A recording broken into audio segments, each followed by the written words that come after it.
Bonjour chez vous et bienvenue dans cette nouvelle vidéo. Alors le titre de cette vidéo justement c'est « Le complotisme est-il une vertu ?» Alors avant de continuer, on va lire la définition du Larousse pour être exact et précis.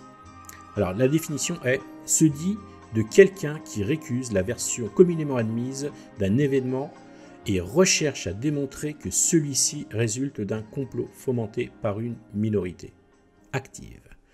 Alors, c'est quoi? Donc c'est ça, c'est le fait de pouvoir se questionner, de se poser des questions sur les 10 événements ou des choses qui nous paraissent un peu étranges. Donc voilà, il suffit simplement de faire preuve de réflexion, de questionnement, et ça a une connotation négative. Moi je pense que le complotisme, justement, ça permet juste de faire fonctionner un petit peu nos neurones et essayer de voir un petit peu ce qui se passe autour de nous. Je pense que c'est tout à fait naturel. Seulement ces derniers temps, on a voulu directement montrer du doigt ou le connoter de façon négative, justement pour disqualifier toute pensée autre que celle que l'on veut bien nous imposer. Et on le voit bien, c'est une forme d'infantilisation du peuple. C'est comme un enfant en bas âge ne va pas vraiment se poser de questions, il va écouter à la lettre ce que leur disent les parents. Puis arrive l'adolescence, et puis l'enfant va commencer à se questionner, à défier l'autorité, et je pense que c'est un processus normal. Or, justement, les élites ne veulent pas de ça. Ils veulent justement qu'on reste bien sagement dans notre coin, qu'on nous donne des jouets, de quoi se divertir, afin de ne pas trop réfléchir sur les événements à venir, les événements actuels ou les événements à venir. Alors pour moi, donc, du coup, je dirais que le complotisme est une forme de maturité.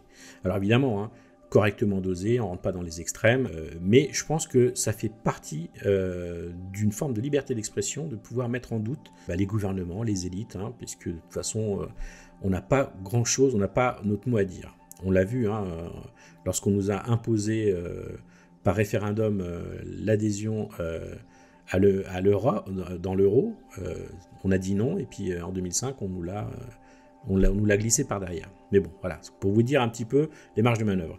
Alors, qu'est-ce qui est complotiste? C'est de parler du 11 septembre, du climat, du vaccin, de la sénilité de Joe Biden.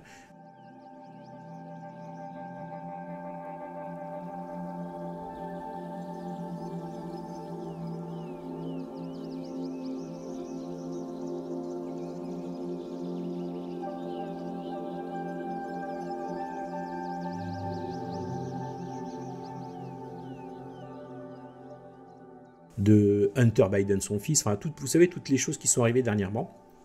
Alors, le 11 septembre, je pense que c'est tout à fait légitime, c'est un événement exceptionnel, et on nous a directement, dans les jours, dans les 24 heures, montré du doigt un coupable, et puis de là, s'est enchaîné tout ce que vous savez maintenant, c'est-à-dire des guerres en veux-tu, en voilà, pour des raisons mercantiles et pour le pétrole, on va appeler les choses comme ça.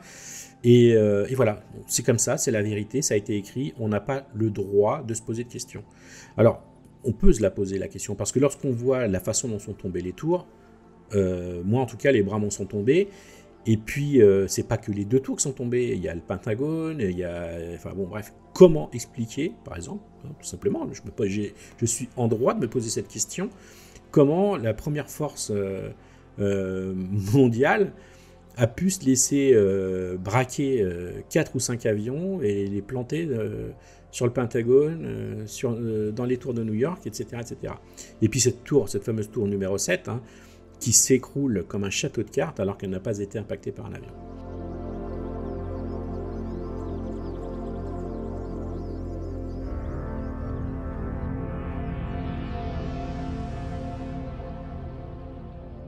Le climat.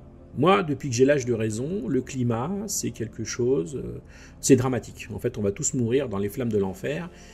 Ça a commencé par le trou dans la couche d'ozone, on allait tous mourir asphyxiés, l'atmosphère allait s'évaporer. Il se trouve que le trou dans la couche d'ozone, on n'en parle plus tellement, il faut bien l'avouer. Alors tous ceux qui se posaient des questions à l'époque, on les montrait du doigt comme des négationnistes, etc., etc. On est passé du réchauffement climatique qui ne s'est pas réchauffé. Quand on regarde à une échelle planétaire, on constate qu'il n'y a rien de nouveau sous le soleil, j'ai envie de dire. Et bah du coup, le mot réchauffement climatique n'est plus adapté. Donc on va parler de dérèglement climatique. Puis comme ça, on peut le mettre à toutes les sauces. On peut vous dire, il pleut plus que d'habitude. Il fait plus chaud. Il fait plus froid. Donc c'est un dérèglement. Et donc on peut mettre, donc le dérèglement, le climat a bon dos. On peut lui mettre les ouragans, les pluies torrentielles, les inondations. Pareil pour le vaccin. Hein. Le vaccin, rappelez-vous, tous les médecins de plateau qui vous disaient, vous protègent de la maladie, vous protège de la transmission. Si vous n'êtes pas piqué, vous allez tuer votre grand-mère, etc. Enfin, vous connaissez tous les petites phrases, vous mettez grand-mère en train de manger la bûche dans la cuisine, etc. Enfin, c'est horrible ce qui s'est produit. Et si vous aviez le malheur de vous poser des questions sur les bienfaits de la picouse, vous étiez tout simplement mis au rang des sataniques. Vous voyez, le simple fait de se poser une question pour soi et pour les autres, vous étiez directement disqualifié. Et en plus, on rajoute le package d'extrême droite, et je vois pas ce que ça vient foutre ici, mais c'est tellement mieux de montrer du doigt et de dire qu'on est d'extrême droite, etc. Enfin bon, incroyable. Les médecins commencent à dire qu'il y a un souci avec la vaccination, qu'il y a eu une augmentation significative du nombre d'arrêts cardiaques, AVC, morts de personnes jeunes, des turbocancers, tout ça, ça commence à être admis. Vous voyez, il a fallu attendre 3-4 ans, puis c'est pas fini. D'accord ? Donc, les complotistes avaient raison. Quand on parle de la sénilité de Joe Biden, ce vieux croulant qu'on a mis là comme un vieux pantin, pour être la figure, la tête de gondole du premier pouvoir en place, non, Joe Biden est un gars brillant, c'est le meilleur président que les États-Unis n'aient jamais eu, au même titre que notre Macron national. Or maintenant, ça y est, on avoue que depuis 2020, Joe Biden était sénile. D'accord ? C'était un vieux papy qui aurait mieux fait de rester chez lui et de mettre quelqu'un d'autre à la place. Mais bon, on les avait avec lui sous la main pour contrer Trump. Pareil pour son fiston. Son fiston, on disait, le portable de Joe Biden avec tous les éléments à charge qu'il y avait contre lui, n'existait pas. C'était du complotisme. Or maintenant, ça y est, on le sait, le portable n'avait pas vraiment, le portable qui avait disparu, il existait vraiment. Et que dire de l'amnistie ? Joe Biden a amnistié son fils. Moi, généralement, une amnistie, c'est pour quelqu'un qui est coupable, ou qui a été jugé coupable. Pareil pour Fauci, le monsieur médecine, lors de la vaccination pour la picouse du Covid-19. Donc, vous voyez, les choses, avec le temps, reviennent à leur place. Donc, voilà ce que les complotismes ont dénoncé ces dernières années, qui s'avère être vrai aujourd'hui. Quand on parle de démocratie, sommes-nous vraiment en démocratie ? Si être démocrate ou faire preuve de démocratie, c'est d'aller mettre un bulletin dans une urne tous les 5 ans pour mettre un paltoquet qui va nous mettre la misère, sans le droit de contester, on l'a vu avec les gilets jaunes, on l'a vu avec tout ce qui s'est produit, drôle de démocratie quand même, ça ressemble pas trop à une démocratie, en tout cas l'idée que je m'en fais. On a parlé de l'Europe, et puis maintenant, voilà, on continue avec la manipulation. Je vous le disais tout à l'heure, dans une autre vidéo, l'histoire des gens qui montrent du doigt Elon Musk. Maintenant, c'est Trump, le nouveau méchant, évidemment, forcément. C'est vrai que Biden a tellement bien fait les choses que maintenant, on va montrer Trump du doigt. Et son copain Musk. Et puis maintenant, vous comprenez, ils font des saluts nazis. Non mais attendez, vous foutez de la gueule de qui ? On peut faire dire n'importe quoi aux images. À ce moment-là, tout un tas de personnes ont fait ce type de geste et n'ont pas été inquiétées de nazis ou je ne sais quoi. Je vous servirai avec amour. Thank you. Donc vous voyez cette facilité à disqualifier les gens, parce que de toute façon, lorsque on veut piquer son chien, on dit qu'il a la rage. Et ils utilisent vraiment cette méthode. Et la liberté d'expression est en péril. Et j'oubliais aussi le fameux calendrier 2030. que le World Economic Congress, en mettant tous ces young leaders comme Trudeau, Macron, le Premier ministre britannique, Sanchez en Espagne et tout un tas d'autres, ont foutu vraiment le bordel en Occident. Et si on imagine vraiment, il n'y a qu'à voir, le monde occidental se porte extrêmement mal,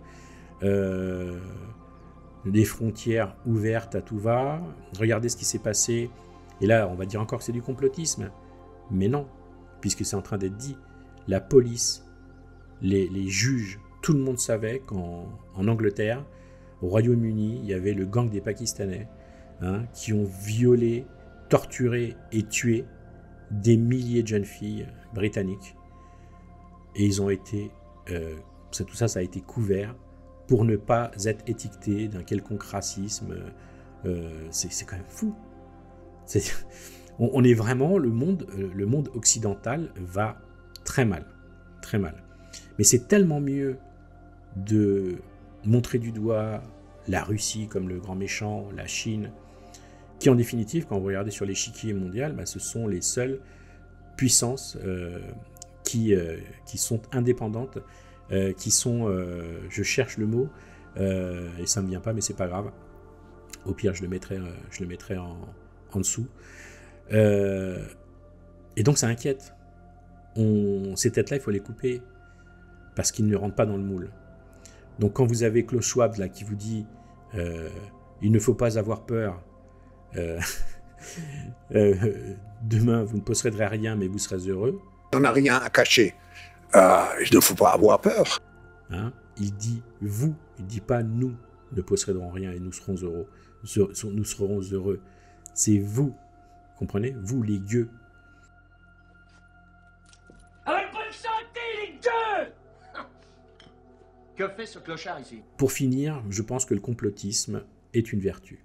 En tout cas, il faut garder ce droit de penser, cette unique chose qui nous reste en définitive, parce qu'on nous a spoilé, on a plus, économiquement parlant, on est tous à peu près dans la merde, on a du mal à finir les fins du mois, donc si on n'a même plus le droit de se poser des questions par peur d'être étiqueté de complotiste méchant ou de droitard méchant, vous voyez ce que je veux dire, tout ce dialectique négatif, afin de vous disqualifier tout simplement.